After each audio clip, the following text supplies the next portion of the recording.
Hi everybody, Shulamit, Lazarus here,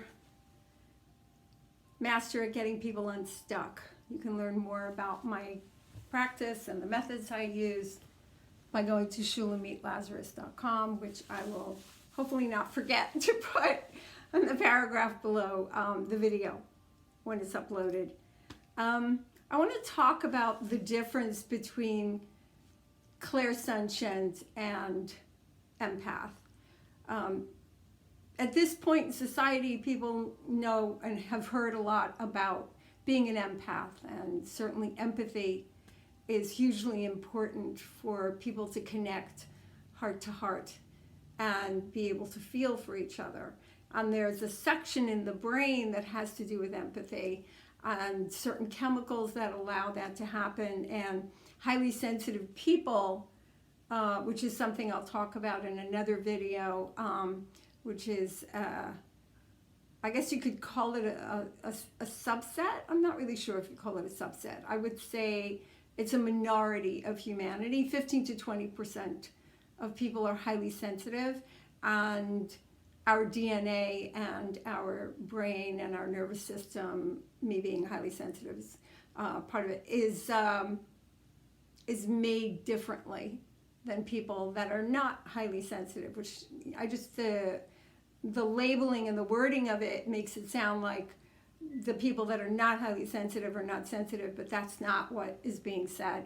It's that our nervous system is actually so incredibly sensitive that it's always picking up stimuli, it's always processing. So it processes the most subtle information all the time on top of the gross information that's coming in at us all the time. So it's a certain way that we are in the world, and I'll talk about that another time. But anyway, so the brain of a highly sensitive, tends to have a larger area for empathy, and so we're natural empaths. Highly sensitive people are natural empaths. Men and women, it has nothing to do with gender. However, empathy and clairsentience are not the same, and it often gets confused. And I think that's extremely important to know, because up until I watched a YouTube video that talked about the difference, I couldn't find a place for what I was experiencing, and so I would chuck it under the label of empath, and I would say I was an empath. Okay, I'm an empath, because that was the closest thing that I knew to that. I didn't realize that I had this psychic gift that was not actually empathy. Although I'm highly empathic, which allows me to work with my clients and really feel for them and everything. More importantly, it tends to be that an empath is someone who picks up people's feelings, right? Their emotions. And my experience of people that are actual empaths are that their tendency is to be miserable. And so if you think about like all of the stuff that is going on in the world, and especially with the corona and the COVID, and people fearing and people getting angry and just, am I going to get sick? Am I going to die? Like all these things, and then the losses, and there's all this stuff going on. Even before all that, people have losses, and they're depressed, and they're sad, and they're resentful, and they're angry, and they feel constricted, and they feel confused, and all this stuff is going on. An empath is picking it up, especially if they're in the environment, in their family and friends, they're picking it up. And so they tend not to be happy, right? They tend to feel sickly. They tend to feel, let me get some water, give me a second. They tend to feel sickly. They tend to feel people's pain. And of course, then naturally from that place, it weighs them down. So being an empath and being an let's say schooled, somebody who doesn't know yet how to deal with that ability that they have can be pulled in to the intensity of people and the darkness of people and leave and feel drained and so on from interactions. So empathy has to do with feeling, right? Pathos means feeling, so it has to do with feeling. However, clairsentience is something else. So clair means clear and sentient means feeling. Yeah, but not feeling from the perspective of emotion, right? Like empathy or feeling pathos for somebody. Sentient actually means that you're feeling the frequency. And so for us, for people that are clairsentient, we pick up the frequency of things. We can feel the frequency in our body because we're highly kinesthetic, right? That's how we perceive the world, from a frequency perspective. So when I work with my clients, I'm picking up their frequency of their thoughts or of their emotions. So I'm not carrying their feelings around. I'm not miserable.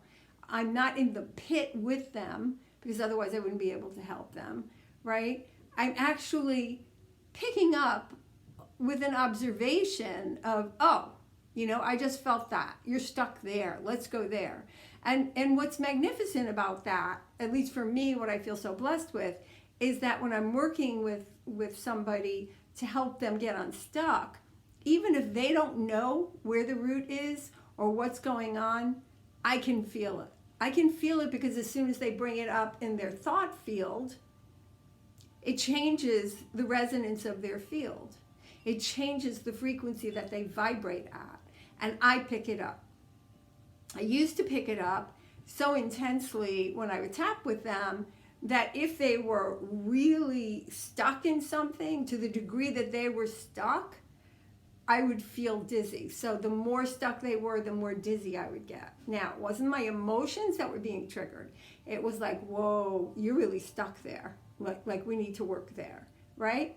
So, but now I know how to deal with it better. I understand how to handle frequency and how to shift my frequency immediately if I want to. And I call that recalibrating. I can recalibrate my frequency pretty much at will, which is really, really important, because as clairsentients, we are picking up, we are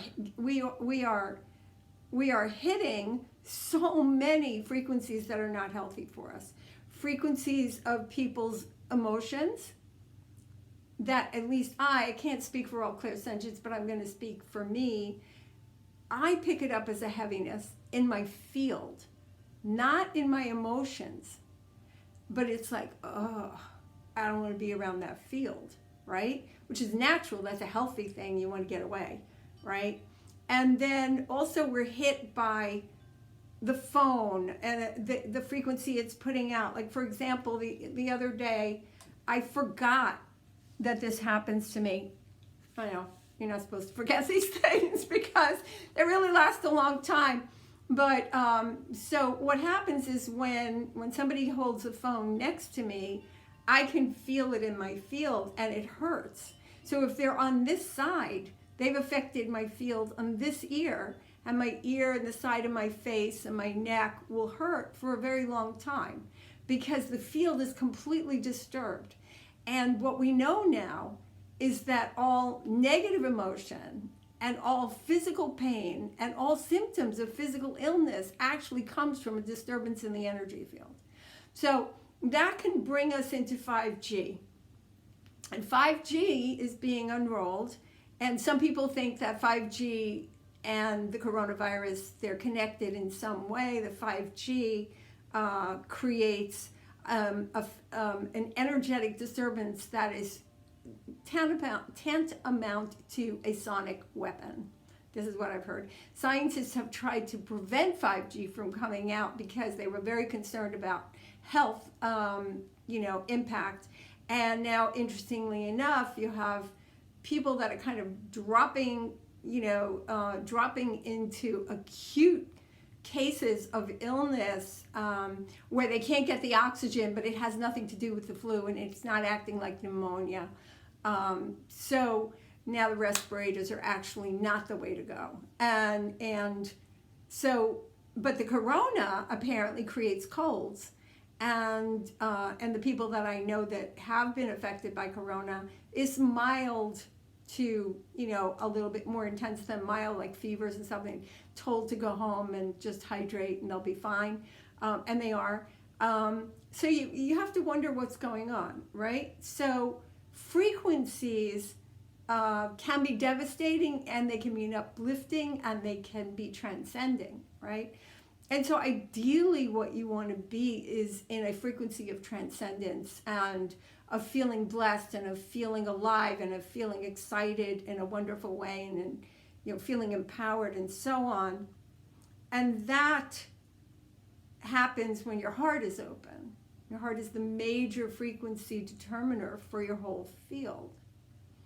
So when you hit things like a phone, it's putting out a frequency. So the other day I was with my husband and he had wanted to ask some questions of a friend of ours. And I said, well, why don't you just use my phone while we're sitting here? We're sitting in this lovely park overlooking this water with the lights streaming down. It was completely dark and there were all these lights that were streaming down into the water that we were sitting near. And I pulled it up for him to, have a better ability to speak into it, not remembering, not realizing what it does to me. And so what ended up happening is that even just after a few minutes, I that was just like basically, can you call me when you get a chance? This is so-and-so. And hung up. I mean, literally for that short amount of time, I was already affected. So my ear didn't feel right. I'm able to feel energy, even my own. So then, I checked this side and I checked my field here, and it was like my field was like very, very different on this side because I knew it was disturbed and my ear was not right. And then I did things I needed to do as an energetic healer. I recalibrated and did whatever I had to do to get my frequencies balanced again, but it took a very long time. And it lasted for about an hour. So that was a 2-minute interaction, a 2-minute exposure to the phone. That was about, he was over here, so it was about over here. So people would consider that far away, but not to a clairsentient, right? Not to me. So what ends up happening was that I had pain in my jaw, then it started moving down my neck, and it even felt like my ear was hollow, and then it was discomfort, and it just kept moving around. As I was working with it, thankfully, it started dissipating. But as it dissipated, of course, it's affecting different, the frequencies in our body travel as currents, right? So when we do Qigong, right, those of us who are more leaning towards being kinesthetic, we feel the frequency, right? We feel the movement. Same when I'm doing energy work with a client, then I'll have my 2 hands on them, let's say one on their foot and one on their knee, and I will feel, even though I have my eyes closed, I can feel this current moving over here and then moving over here. And what I found fascinating, and I'm always studying things from a scientific observer perspective as well, is that as I felt the current move over here, it was like I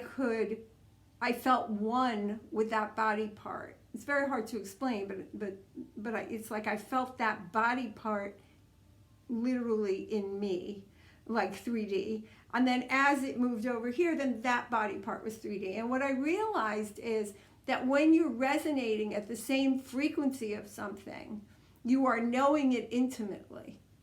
And so that's a positive thing when we resonate at the frequency of something that we want.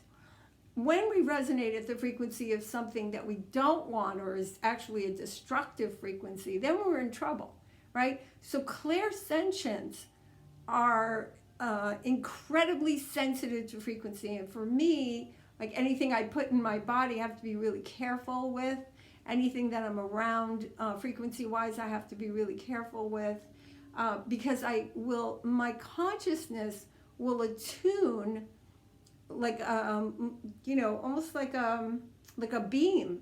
My consciousness will attune to the frequency of the object that I'm attending to, which is why I'm able to do phone sessions all the time, because I don't need to see. I actually can't see very well anyway in terms of imaging visually, and I'm not talking about my glasses. I can't see anyway. That's a whole nother thing. Welcome to having cataract surgery. Anyway, so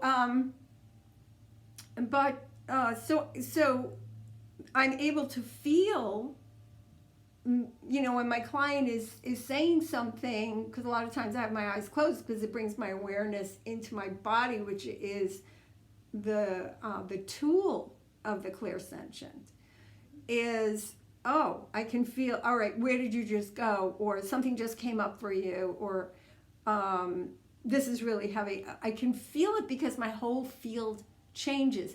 Because I'm highly empathic, I also am coupling my field with anybody I work with.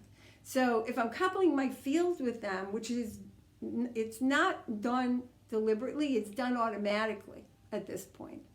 And so I automatically couple my field with anybody I'm working with, and then as soon as they change, as soon as their frequency changes, of course, necessarily my frequency changes, right?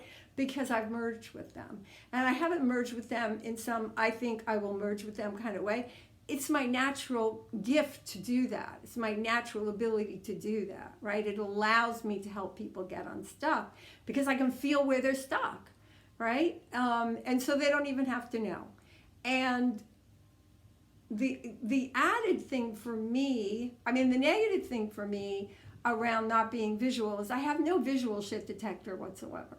Like if there's a politician talking about something, I won't know whether they're lying or not. If there's a salesman talking about something, I won't know whether they're lying or not. What I do is I ask them to repeat what they were saying. Of course, you can't do that with a politician, right? But I asked them to repeat what they were saying, and then I take my intention, I go into their energy field with my mind, because consciousness is non-local. So, and there is no past, present, or future. And I was trained in precognitive remote viewing, which means that we're picking up stuff in the future. And then there was a random target picked out afterwards, and then we get to see how they match. So we now know that past, present, and future actually all are at the same time.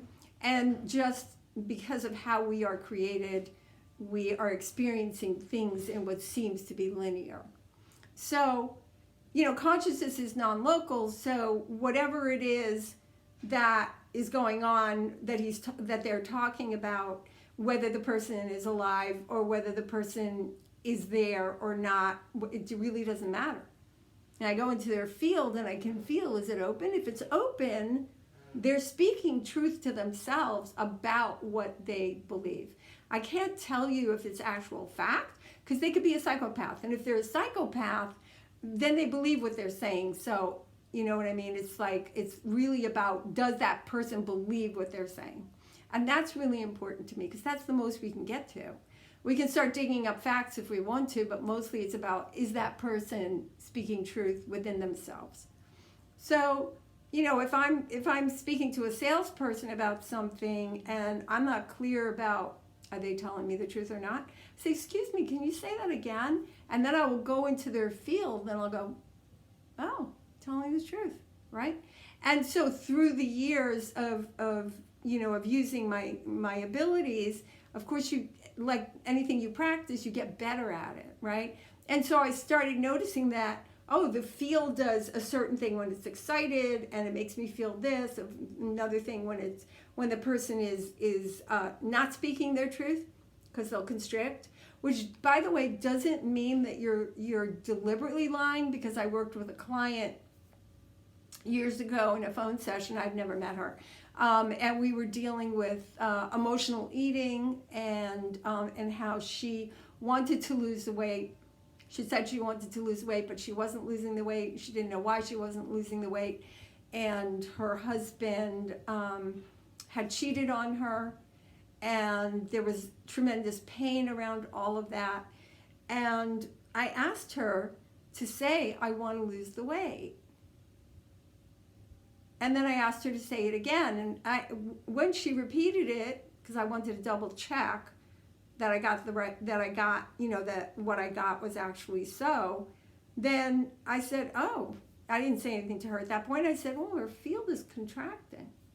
Say, I don't want to lose the weight. And she said, I don't want to lose the weight. And I noticed her field opened up. And so, completely without judgment, because I'm not about being judgmental anyway, I described it. I said, so here's what happens. When you say, I want to lose the weight, your field contracts. And when you say, I don't want to lose the weight, it opens up, which means that you're speaking truth inside yourself. So part of you doesn't want to lose the weight. It serves something inside you not to lose the weight.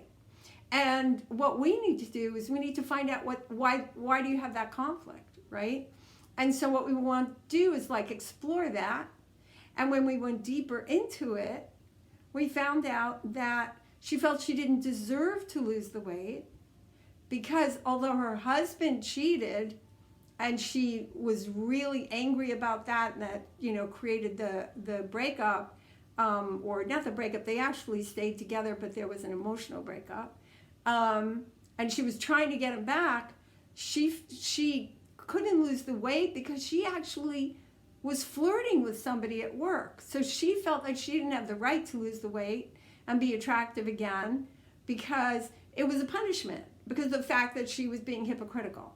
So you see that split inside showed up, and her heart center, her heart closed down, because there was a part of her that was ashamed, right? So a part of her that was ashamed of her behavior felt it needed to close off of the source of constant divine love that is all of our sources. So anyway, so that closed the field down. So clairsentience, for all of you that are exploring this, it's very important that we are careful around frequencies. And up until recently, I was doing a meditation. I'm still doing the meditation, but I've found a way to work around it, called the CE5 meditation by Stephen Greer. And I learned about that because I watched a documentary called Unacknowledged, and that's basically about the deep space program and the fact that there's been a UFO ET presence for a very long time, since the 1940s at least, that we've reverse engineered the crafts, and that they're going to eventually potentially use that to do a false flag. That's not what this is about, but I'm just letting you know. So there was going to be disclosure and whatever. And actually, by the way, dribs and drabs of disclosure are happening now. The Pentagon did release what they call unidentified aerial phenomena, if I'm not mistaken, UAPs, and that's because they want to desensitize you to hearing UFO and thinking people are conspiracy nuts, okay? So they have to, the media is set up to do that to you. They will sensitize you and desensitize you like that. Okay, that's what they do with the masses. So, putting you in a state of mind. So anyway, so I started doing the CE5 meditation, which is actually an invitation, a welcoming, an invitation to a positive experience, an interstellar, galaxial family experience and of peace, ambassadorship, and so on, which is really what we're going to need. And we don't want to wait for them to them meaning them to set up a false attack and then scare everybody to death. As you can see, what's happening with the corona. So in doing this meditation, I noticed that he takes you to a different planet. He takes you to a different. Basically, what you're doing is you're going from where you are, and then the earth, and then the sky, and then into the solar system, and you're going past the planets of our solar system. And I noticed, this was a few years ago, when I didn't realize how clairsentient I am, that when I passed a certain planet, I started jerking. And that if I did it, so each time that happened, so I would move past that planet in my mind very fast.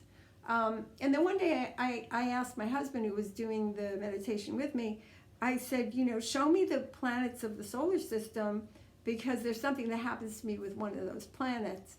And he showed it to me, and he said it was Jupiter. Whatever it was, I said, shut that thing now. Because I immediately started feeling like I was starting to jerk, and that if I kept attending to it, if I kept seeing it and my sort of knowing it, because it wasn't really about being visual, that I was just going to get more and more intensely jerk. I don't know what to say, jerk. It felt like seizures. Anyway, so it turns out it's a very, very toxic planet. It's like very, very toxic atmosphere, stratosphere, whatever. So then I realized that my field was actually trying to attune to Jupiter and then entrain it over. There's no way that my field can attune to Jupiter and entrain it to normalcy, which is what I do, right? When I do energetic healing, right? Or when I'm letting somebody cycle their frequency through me, and I do it in a very conscious way with a process I use that I created called QRP, which involves a tuning fork, and I'll talk about that another time. Then I let their field cycle through me, and I can feel it, but I'm able to bring my field back to normal. I'm able to entrain, and then they feel the change. They can feel the difference that's happening because I'm letting them use my field, and my field then gets to determine their field, because I am the frequency that's controlling the situation. At that point, I'm pulling it into peace. I'm pulling it into harmony. I'm pulling it into love, right? And they can feel, they're like, oh, I feel so much better, right? But I couldn't do that with Jupiter. Jupiter's poison to me, right? And I was trying to pull it into my frequency. So that was the first time I really got what clairsentience is. And I couldn't find an understanding. There, like, oh yes, I'm highly empathic, so I would say I'm an empath. But really, my gift is clairsentience. My gift is, and somewhat clairaudience. I hear things that need to be told to my clients. I get words and stuff like that, but that's a whole nother thing. Really, I think the important thing to learn about is the difference between clairsentience and empath. And so we as clairsentients, we're not bogged down by people's emotions, but we can feel the heaviness of their field, right? So if I'm going behind somebody who is annoyed or angry or whatever, or, I'm thinking specifically of this guy in an art store that I went to, where I was behind him, and he didn't really want to be working there, and his father owned the store, and I was like, whoa, that's really heavy energy to be behind, because it was like, oh, but it wasn't like, oh, I'm carrying his misery, I'm carrying his anger, I'm carrying his anxiety. Okay, the other thing is that once we start learning that we are clairsentient, we start playing with it. And so I discovered something I guess by doing, I'm always experimenting. I would suggest that you experiment also and share your experiments with me. Let me know what you've done. Let me know what's happened for you, because this is not about holding information to ourselves. This is a time not to be going into the ego of I have this gift and it makes me feel great about myself. We're in a really very dark situation right now with Corona COVID and everything that's going on.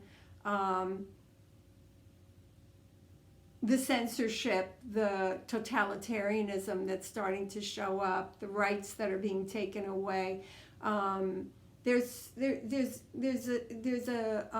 absolute crucial need that those of us who are light workers share with each other gifts. I mean, I certainly want to get stronger in my gifts. I have incredible gifts of clairsentience that most people don't have any idea that somebody is capable of doing. However, to me, it's not enough. Why is it not enough? Because it can never be enough, guys. It can never be enough.